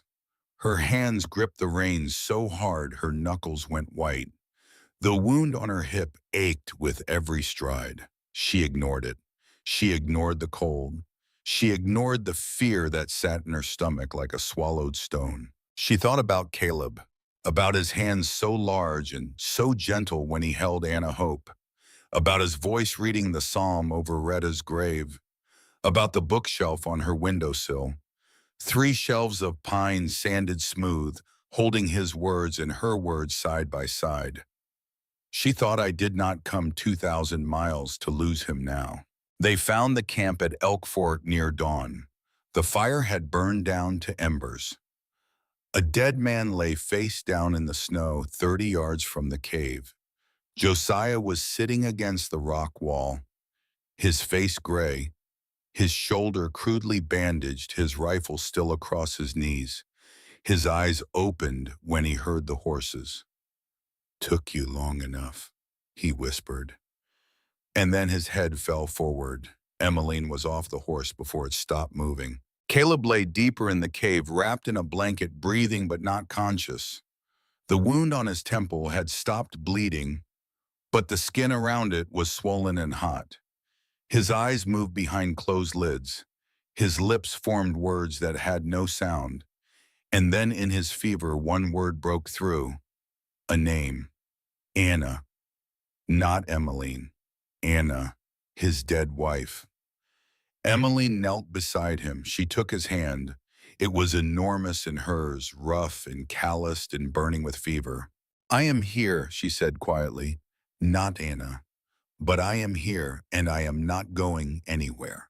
Caleb's fingers tightened around hers. His lips moved again, and this time the name was different. Emmeline. It was the first time he had spoken her name without the formal distance of Miss Whitmore. Just her name, spoken in fever and darkness in a cave on a Wyoming mountain where the wind howled outside like a living thing. It sounded like a prayer. She got to work. Wyatt carried water from the creek. Emmeline cleaned Caleb's wound with whiskey, stitched it with needle and thread from Josiah's medical kit, applied a yarrow poultice that Josiah, even half-conscious, talked her through making. She treated Josiah's shoulder, next cutting away the crusted bandage, cleaning the bullet wound, packing it with the same poultice. Through the night she worked, changed bandages every 2 hours, boiled water for broth, fed both men sips of warm liquid by tipping the tin cup against their lips with steady hands. She did not sleep. She could not. Every time she paused, she checked Caleb's forehead for the heat that meant the infection was winning. Near midnight, the fever peaked. Caleb's entire body shook. His teeth chattered so hard it sounded like stones rattling in a jar. Emmeline wrapped every blanket around him, and then because there was nothing else left and the fire was not enough, she lay beside him and held him. Not as a lover holds a beloved, as a survivor holds another survivor. Body heat against body heat, heartbeat against heartbeat. "You are not dying, Caleb Hawthorne," she said into the dark. "Not on this mountain, not anywhere I can prevent it." By dawn, the shaking stopped. The fever broke like a wave receding from shore. Caleb's breathing deepened. His color returned. When the first thin blade of sunlight found its way into the cave, his eyes opened. He saw Emmeline, sitting beside him, her face lined with exhaustion, her honey blonde hair loose and tangled, her blue eyes rimmed with red from a night without sleep. She held a tin cup of warm water in one hand and his hand in the other. "You came," he said. His voice was a ruin. "I promised. You rode into the mountains, in winter, alone. Wyatt was with me, and I was not going to let you die in a cave because you were too stubborn to stay in town. He looked at her hand holding his, at the small, pale fingers wrapped around his scarred knuckles, the hands of a teacher's daughter from Philadelphia, the hands that had just saved his life. You are insane, he said, and you are alive. So perhaps my insanity has its uses. Something that might have been a smile crossed his battered face. The first smile in a very long time. They returned to Bear Creek 3 days later. Caleb rode though he swayed in the saddle. Josiah rode beside him, one arm in a sling made from Emmeline's shawl. Wyatt brought up the rear as always, watching the back trail with the vigilance of a man who had learned that Silas Crandall was not the kind of problem that stayed solved. And Emmeline rode at the front, leading. The town saw them come in, saw the bandages, saw the blood, saw the woman in the red dress riding ahead of 3 mountain men, her back straight, her chin lifted, her eyes clear. The whispers that Harlan Briggs had planted withered in the light of what people saw with their own eyes. This was not a swindler's bride. This was the woman who had ridden into the mountains alone to bring back the men who were building their livery, healing their children, protecting their town. Marshal Virgil Cole met them at the boarding house. His face was carved granite. In his hand was the letter Emmeline had written before she left, detailing the financial discrepancies in the town accounts, the connection between Briggs and Phineas Crane, and the accusation that Briggs had hired Silas Crandall to attack her wagon and later to ambush Caleb. I have been reading this, Cole said, and I have questions for Mayor Briggs. The confrontation happened 3 days later on a Sunday morning in front of the Caldwell boarding house. It happened on a Sunday because Emmeline wanted witnesses, and on Sunday the whole town gathered for church. It happened in front of the boarding house because that was where Briggs had first come to ask his careful questions about strong boxes, and Emmeline believed in a certain symmetry of justice. Briggs arrived with his usual confidence. Black vest, silk cravat, polished boots that had never known mud. He smiled at the crowd the way a man smiles at people he considers beneath him. I understand there are accusations, he said, his voice carrying the practiced warmth of a politician. Serious accusations from a woman who has been in our town less than a month, a stranger, the intended bride of a known criminal. Emmeline stepped forward. Caleb stood beside her, still bandaged, still pale from the mountain. But he did not speak. He did not need to. His presence said everything. She is not alone. Josiah flanked her left arm still in a sling. Wyatt flanked her right, both revolvers visible, his face set in an expression that promised consequences to anyone who interfered. Emmeline opened her notebook. Mayor Briggs, she said, and her voice carried across the gathered crowd like a bell. I can read numbers, and numbers do not lie. She read the figures, every overcharged invoice, every inflated price. Lumber sold to the town at 60% above wholesale, nails at twice the catalog rate, hardware marked up beyond any reasonable explanation. 3 years of consistent skimming totaling over $400. That is money that belonged to this town, Emmeline said. Your money, your neighbor's money, taken by the man who was supposed to protect your interests. Briggs's smile flickered. Those are administrative costs, the price of doing business on the frontier. I hardly think a girl from Philadelphia understands the economics of supply and demand in Wyoming. Then perhaps you can explain this. Emmeline produced a letter, the one found in the wreckage of her wagon, the one addressed to H.B. from Phineas Crane detailing our arrangement and the last shipment of ore. H.B. Emmeline said, Harlan Briggs. Phineas Crane was laundering stolen gold through his store in Oregon, and you, Mayor, were his partner. The crowd stirred. Murmurs ran through them like wind through dry grass. Briggs's composure cracked. That letter proves nothing. Anyone could have written those initials. Then explain one more thing. Emmeline's voice did not rise. It did not need to. When you visited me at the boarding house, you asked if Phineas Crane had sent a strongbox with me. The word you used was strongbox, the exact same word used by the man who attacked my wagon, the man with the burn scar, Silas Crandall, the man you later hired to ambush Caleb Hawthorne on the mountain. She paused. Let the silence do its work. I never mentioned a strongbox to anyone in Bitter Creek. There is only one way you could have known that word, Mayor. Crandall works for you, he always has. The murmurs became voices. The voices became a chorus. Old man Jensen, who had sold overpriced lumber on Briggs's orders, stepped forward with his hat in his hands and his eyes on the ground. She is right. Briggs told me what prices to charge. Said it was standard. I should have known better. Mrs. Dalrymple, the preacher's wife who had crossed the street to avoid Emmeline, pressed her hand to her mouth. Nettie Garrett held her baby tighter and looked at Emmeline with an expression that was equal parts shame and admiration. Briggs's face had gone the color of old candle wax. He looked from face to face, searching for an ally, finding none. The town that had feared him for years was looking at him now with new eyes. The eyes of people who have been lied to and have just discovered it. Marshal Cole stepped forward. His badge caught the winter sunlight. Harlan Briggs, I have questions, and you will answer them. We can do this here or in my office. Your choice, bam.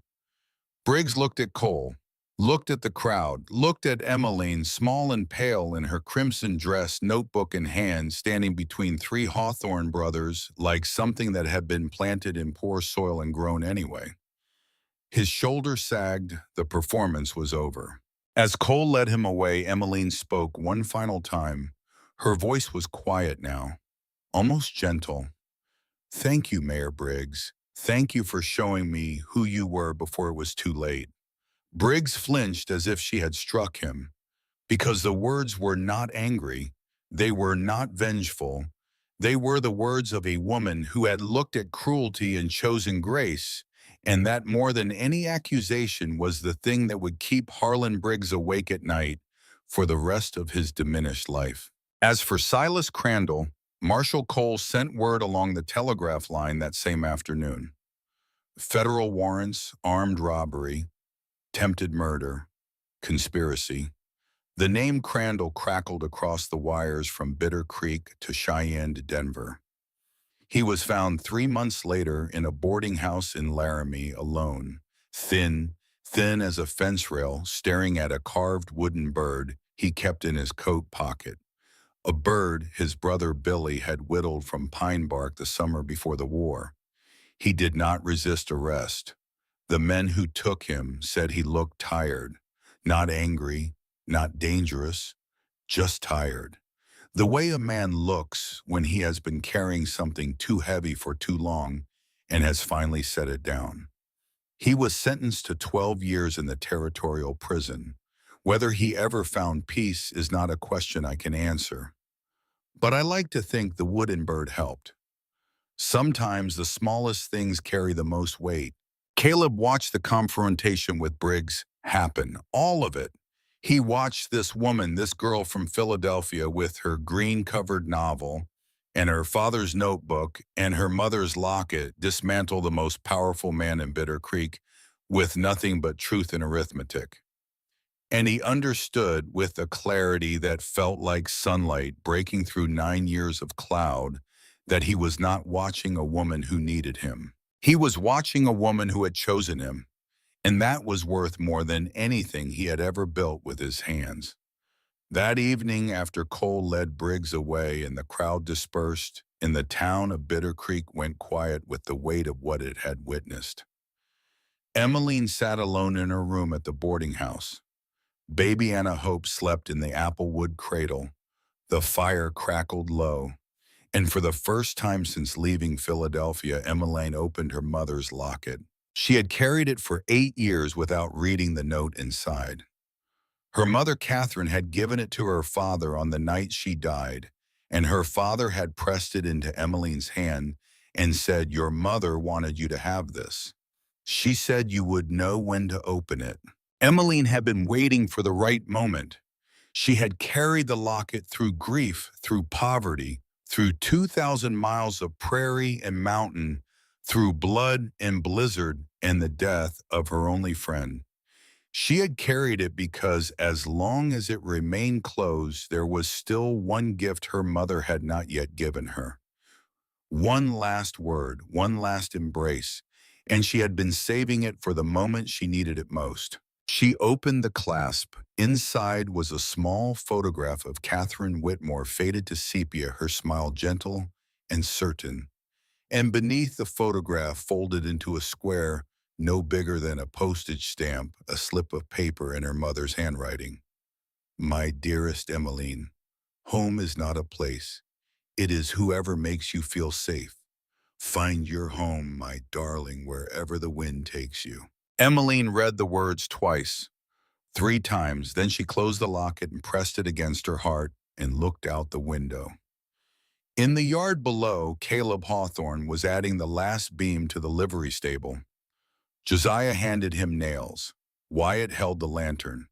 3 brothers working by lamplight, building something that would stand. "I found it, Mama," Emmeline whispered.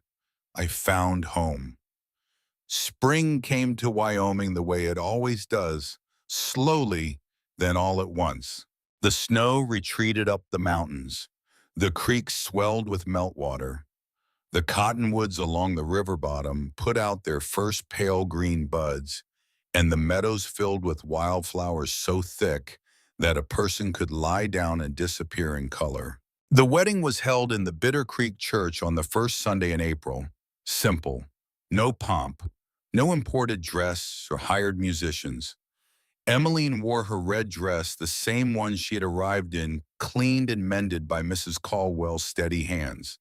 She wore it because it was the only dress she owned, and because Caleb had first seen her in it, bleeding and brave beside a broken wagon, and she wanted him to see her in it again. Not as a victim, as a bride. The church was full. Every family in Bitter Creek attended, and some from the ranches beyond. Mrs. Caldwell sat in the front pew and wept openly, which stunned everyone who had ever met her, because Agnes Caldwell was not a woman who wept. Nettie Garrett held baby Anna Hope, who wore a bonnet sewn from a scrap of Emmeline's shawl, and babbled happily through the entire ceremony. Josiah stood as best man, his arm finally free of its sling, his gentle face beaming. Wyatt stood beside him, scrubbed clean for the first time anyone could remember. His hair actually combed. His expression caught somewhere between fierce pride and the very real terror of a man who has been asked to hold a ring and is not confident he will not drop it. The preacher read the vows. Caleb spoke his. "I do not have much," he said, and his deep voice filled the small church the way water fills a cup. "A livery stable, a cabin I have not finished building, and 2 brothers who never know when to be quiet." Josiah smiled. Wyatt did not deny it. "But I have a promise. Winter always ends, and what you build in the cold that lasts forever. I will build with you, Emmeline, every day, for as long as God gives us." Emmeline took his hand, the same hand that had delivered Anna Hope into the world, the same hand that had trembled when it brushed her hair from her face on a moonlit porch, the same hand she had held through a night of fever in a mountain cave. "I came west with nothing," she said, "a carpet bag and a letter from a dead man and a book my mother loved. I did not come looking for you, Caleb Hawthorne, but I found you and you found me, and that is enough for any lifetime." He kissed her then, gently. The way a man kisses something he has been afraid to touch for 9 years, something fragile and precious that turned out to be stronger than he was. The church erupted, not in polite applause, in whoops, in boot stomping, in the kind of noise that frontier people make when they witness something real. 5 years passed. Now I want you to see this clearly because this is the part of the story I hold closest. Bitter Creek grew. The rail spur expanded. New families came. The livery stable that Caleb Hawthorne built with his own hands became the largest in the territory known for horses that were gentled rather than broken because Caleb understood something about trust that most harrismen never learned. Josiah married Nettie Garrett in the autumn of that first year and became the closest thing Bitter Creek had to a doctor delivering babies and setting bones and brewing the yarrow teas that old Doc Morrison had taught him in a Cheyenne rail station a lifetime ago. Wyatt never married. He claimed he was too ornery and nobody argued. But every morning before the sun cleared the mountains, Wyatt Hawthorne saddled a small spotted pony and lifted a 5-year-old girl named Anna Hope onto its back and led her along the creek trail, pointing out wildflowers by name. Columbine, Indian paintbrush, fireweed, lupine. She memorized them all. She called him Uncle Y, and she was the only person on earth who could make Wyatt Hawthorne smile without trying. Emmeline opened a proper school, 20 students the first year, 30 the second. Parents rode from ranches half a day away to bring their children because word had spread that the teacher in Bitter Creek did not just teach reading and arithmetic. She taught children to think, to question, to look at a column of numbers or a page of words and find the truth hiding inside. Mrs. Caldwell became the acting mayor after Briggs's removal. Nobody ran against her. Nobody dared. And Caleb Hawthorne, who had ridden west 9 years ago, because he could not bear to hear his dead wife's voice anymore, sat on the porch of the cabin he had built with his own hands, every plank, every nail, every shingle, and watched the sun go down over the Wyoming mountains. His knees popped when he stood up. He still did not comment on it. But now, when the sound came, a small hand tugged at his trouser leg. "Papa, Mama says supper is ready." Anna Hope, 5 years old, dark hair like Retta, eyes that were beginning to settle into a deep warm brown, a smile so wide and so frequent that it seemed impossible she had been born in a snowstorm beside a dead mule to a mother who would not live to see the dawn. Caleb lifted her. She was heavier now than she had been that night, but she was still light in his arms. Light the way children are light when you love them so much it makes the muscles in your chest ache. He carried her inside.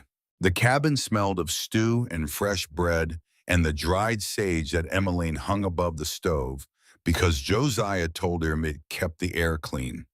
Books lined every wall. Not one bookshelf now, but 7 built over 5 years, each one a little finer than the last because Caleb discovered that he liked building things for a woman who filled them. Emmeline stood at the stove, her honey blonde hair braided and pinned, her face flushed from the heat, wearing an apron over a blue calico dress that Mrs. Caldwell had sewn for her birthday. She was 27 now, still small, still fierce, still capable of looking a man in the eye and telling him exactly what she thought, whether he wanted to hear it or not. She looked up when Caleb came through the door. Blue eyes met Amber the same way they had met that first evening beside a broken wagon in a creek bed when she had pointed a knife no bigger than a finger at his chest and said, "Stay back." Now she said, "Wash your hands, both of you." Anna Hope giggled. Caleb set her down and she ran to the basin, splashing water everywhere. And Emmeline sighed the sigh of a mother who has accepted that her floor will never be dry. Outside the window, the first snow of winter was beginning to fall, soft, quiet, covering the world in white. Winter always ends, Emmeline said, watching the flakes drift past the glass. Caleb stood behind her, close, not touching, but close enough that his warmth reached her. But what you build in the cold, he said. And from the table where Anna Hope sat with the spoon already in her fist and a grin on her face that contained every ounce of stubbornness inherited from a mother she would never know and a mother she would never forget, came a voice bright as morning, lasts forever and ever. Caleb and Emmeline looked at each other, and they laughed, together, in a cabin full of books and bread and firelight on the edge of a Wyoming winter with a child between them who existed because a cowboy heard a woman screaming across empty plains and chose not to ride away. They called it a joke. Remember Harlan Briggs and his gold-capped smile and his soft politician's hands? He thought he was sending a girl to her death. He thought the wilderness would swallow her. He thought the stone he threw away was worthless. But the stone was a diamond, and the men who found her were not cowboys or drifters or mountain hermits. They were builders, three brothers who had spent 9 years hiding from the world and one autumn learning that the world was worth coming back to. Two broken people, three stubborn brothers, and one baby girl. That was enough to build a whole world. Until next time, friends, keep your fire burning bright. And next week I have a story for you about a man who found a lantern glowing in a cabin window he thought had been dark for 10 years. The woman inside was not supposed to be there, but she was, and his life was never the same again. Until then, go in peace.